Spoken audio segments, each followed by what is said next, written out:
All right, hey everybody, Mark Burgess here, Big East Bass Fishing. I hope everyone's doing great. I'm doing great. Today I want to talk to you about how to choose the perfect jig trailer, okay? Or trailer for your jig, all right? So the process that I go through is I look at water temperature, water clarity, the thickness of cover or lack of cover, and what am I trying to duplicate? Okay, what am I trying to imitate for the bass? What kind of food am I trying to show them? Is it a crawfish? Is it a sunfish? Is it a shore minnow? Is it a shad? What is it that I'm trying to show the bass? Okay, that determines really what trailer I use. Okay, and I'm going to show you pretty much all the trailers that I use throughout the course of the season, okay? The jigs I throw, obviously, I mean, I'm gonna throw some like 1/8 ounce, 1/4 ounce finesse type jigs. Probably my go-to weight would be 3/8 to 1/2 ounce. 1/2 ounce probably most of the time. Up to, 3/4 and 1 ounce. Depending on the cover and how deep the water is, okay? So if I'm trying to throw a jig in 25 feet of water, 25 feet of water offshore, 3/4 ounce football head jig is it's gonna get down there to do the job, fast. I'm not gonna try to throw a 1/4 ounce jig in 25 feet of water, okay? You could, but it's gonna take a month of Sundays to get down to the bottom, all right? So start off with the jigs first. I mean, for the most part, I'm using a natural colored jig for clearer water. I'll show you, one here I use a lot. I call this my natural jig. I have these tied up. Again, watermelon, black flake, a little bit of green pumpkin, brown, some black strands in there, black neon, a little red flake in it, kind of a mix, okay? But for the most part, very natural jig color for, say, a crawfish, okay? Could even double as a brim, a sunfish, depending on the trailer, which that's what we're gonna talk about. And for heavily stained, off-color, muddy water, I'm throwing a black and blue jig, okay? That's pretty much all you need, in my opinion, is a natural color jig and something darker. So, just to be able to have a contrast to what the watercolor is, okay? The other jig would kind of be like an off-white, for a swim jig, okay?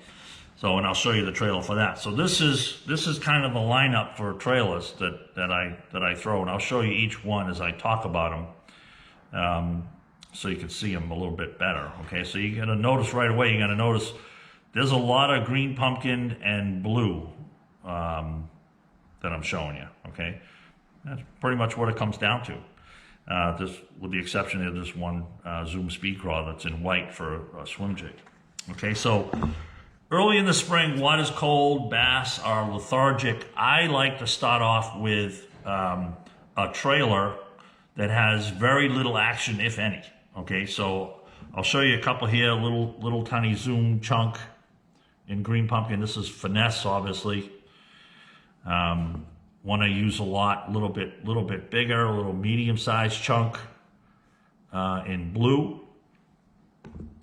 That's what I'm gonna start off with. Okay, so if you put it up to a jig, so here's a black blue jig, and you put this little blue trailer to it. Hopefully you see that. So that's a pretty good deal right there.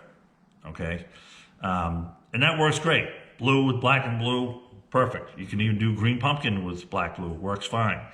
But this, I want to keep the jig a full skirt early in the spring. A full skirt is going to give yourself a slower fall rate, okay? Even with this trailer right here, this doesn't have a lot of action. It's not really slowing the jig down much at all. You can rig it a couple different ways. A lot of guys will just thread it on here and have it sit like this off the back, a little bit bigger profile, a little longer, and a little more action. I, on the other hand, like to thread it up onto the hook, and there's, again, a couple different ways you can do that. A lot of guys like to put the fat side, up. I don't. I think it gets in the way. I like to put the fat side down and thread it all the way up against the skirt.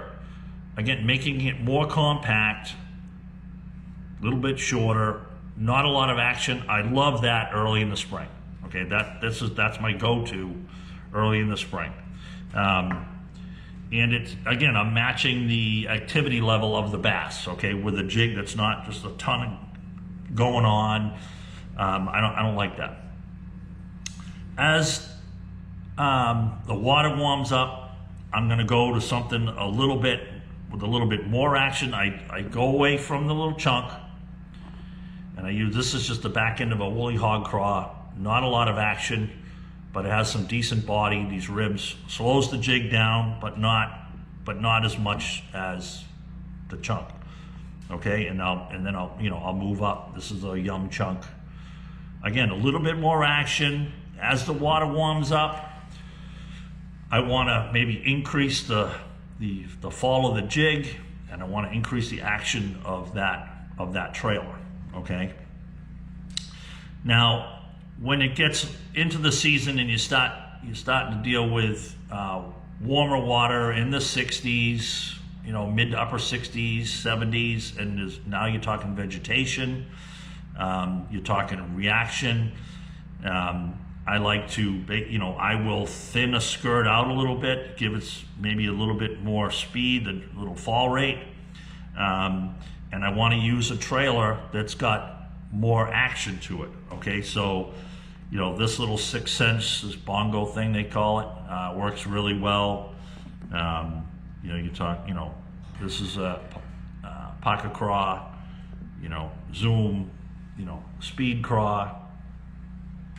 As the water warms up, I like to increase the action of the trailer, give the jig a little bit more action, so that they can see it easier. Okay, it's just more attracting, to the bass. Okay.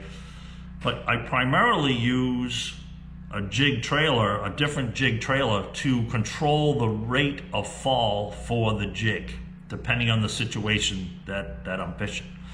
So I'll take a situation recently this past summer up on Champlain, fishing offshore grass. What I was doing with a 3/8 ounce jig, with like a little craw trailer, say 17-pound fluoro, or maybe even 40-pound braid. Like this jig right here is exactly what the jig was. Okay, so that was perfect. It matched, the fall rate I wanted. It matched the thickness of the grass. I was getting bit.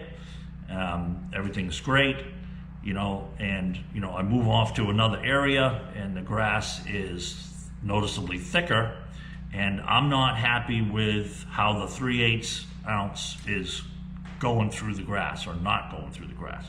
So I bump it up to a 1/2 ounce jig, so I can get through the grass better. But I didn't like the fall rate. Okay, it was just, and again, it was that woolly hog craw trailer. So I went with that 6 cents little bongo thing, if I'm not mispronouncing it. Lot more action out of this trailer.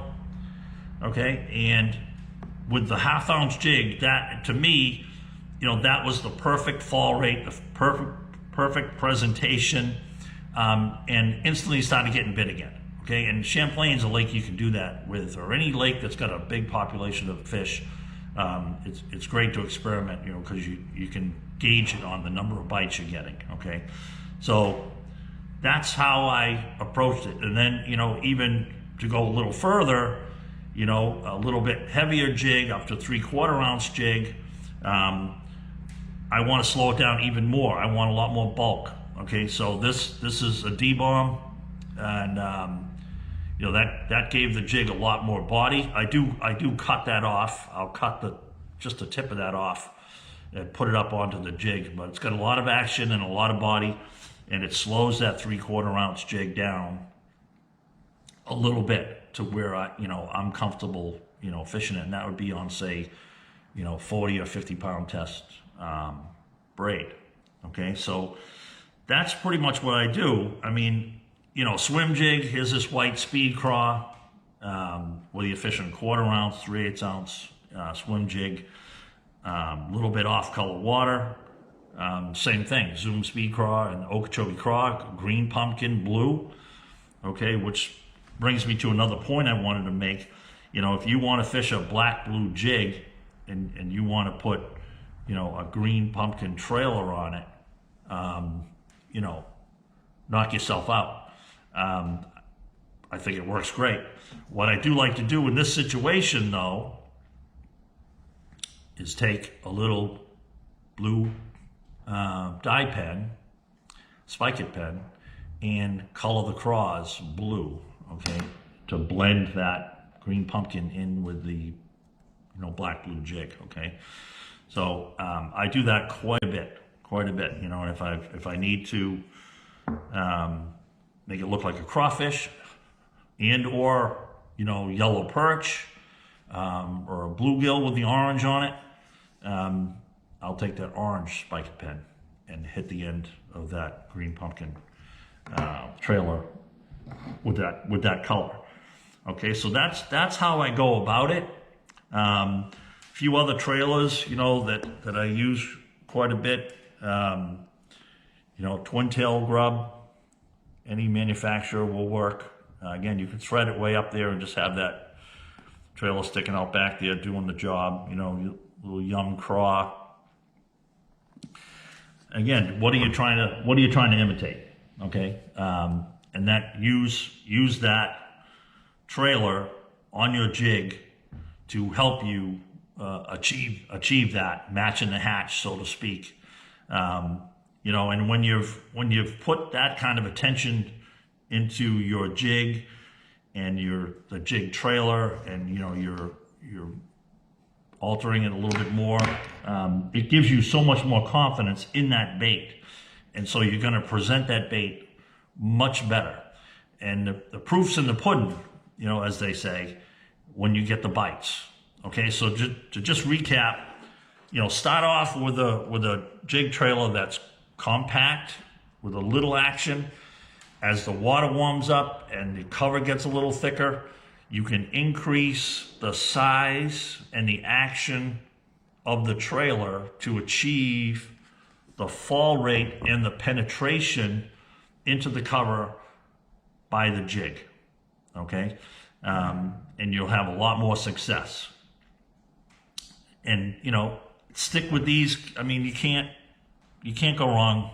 Any version of green pumpkin, version of blue on your jig. And again, just to reiterate, you need a natural jig for clear water situations, and you need a darker jig for off-color, muddy, heavy stained water, just to get the contrast between the water and the bait, so the fish can see it better. Okay, so that's what I got for you today. I hope you enjoyed it. Let me know in the comments if you have any questions, if I didn't address something that you thought I should have, or any questions on what I talked about. I'd love that. You guys are great with your comments, and I'll be sure to get right back to you. All right, don't forget to subscribe, and I appreciate it, and we'll see you on the next one.